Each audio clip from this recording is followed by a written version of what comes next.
So, when you guys are ready, could you explain what you built? Yeah, so we basically built this video game which we control through flex sensors, and you basically press your fingers and it presses. This one is a little, yeah, the calibration is a little off today because one of our flex sensors got burnt, but yeah, it's still pretty nice. So basically what happens is, like, we have 4 lanes there, and each of the lanes is being controlled by one of the flex sensors. Okay. So what we are actually trying to do is, we cannot have a touch screen there, but we are actually trying to mimic the touches of each of the lanes using this flex sensors. And the smart move we played is, like, instead of using the ADC signal from it, we actually found the threshold at which the digital pins start saying at 1, and then we played with some resistance values, and we are actually using digital sensors instead of, like, analog pins to get the sensing done. So basically we found the threshold was like around 1.8. If it goes higher than 1.8, it says it to be 1, else as the digital pin was reporting it to be 0. Okay. So we played around with some resistances value and got our, like, sensing thing close to that range. So whenever, like, you do this, you are actually just above 1.8 saying it to be 1, else you are just below it saying it to be 0. I so see. We actually, like, completely eliminated the use of ADCs. Okay. Right so now. Each of these flex sensors, I just want to make sure I understand properly. Yeah. So these behave like potentiometers, correct? Like generally they behave like potentiometers. So basically resistance changes here, and that's why we see a voltage change. And the voltage, if it increases to a certain level, detects the press. You can see that white dot goes where we press it. And yeah, so basically that's how you press it, and if it's in the correct one, it makes this true, and if you don't do it, it makes a I game see. over. Yeah. Okay. Yeah.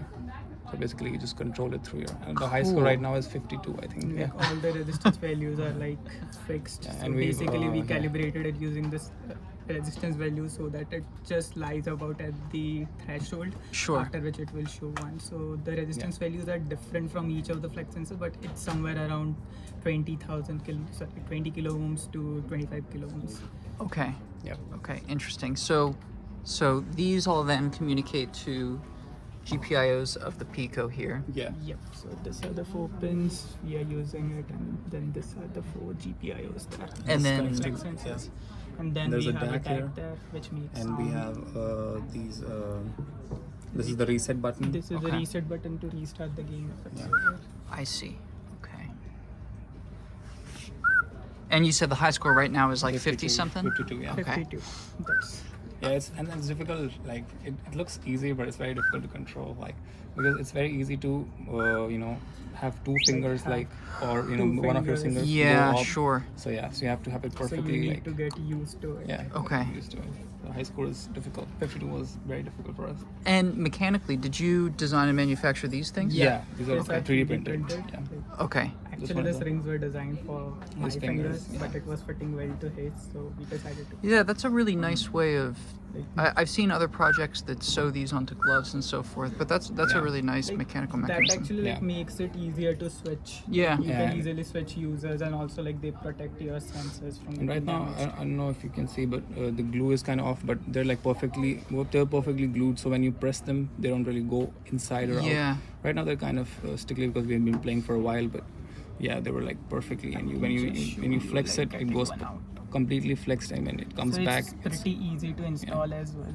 Like, if you are just having it, Yep. you have holes in there. You just put your flex sensors from one side, get it on the other side, and just put glue here. Yeah, It's sure. fixed there. And it also, like, protects your sensor from getting damaged. Okay. Yeah, it's just easily.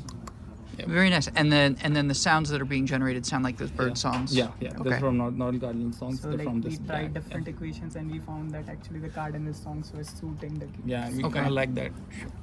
And then we, like, everything was done on the perf board so Yeah, so that it that doesn't makes it like disconnect kind of a every controller time. kind of a vibe. Yeah, sure. And it's easier for that, resistance adjustment. The resistance actually changed a little bit when we soldered them, so we had to adjust one of the resistances Yeah. on the So, board. like, But yeah, we have option to calibrate the resistances here as well as And the there is. board. Yeah. If something is off, you can adjust it using resistance. yeah, Okay. and it just works. Yeah. Awesome. Thank you guys. That's very cool. All right.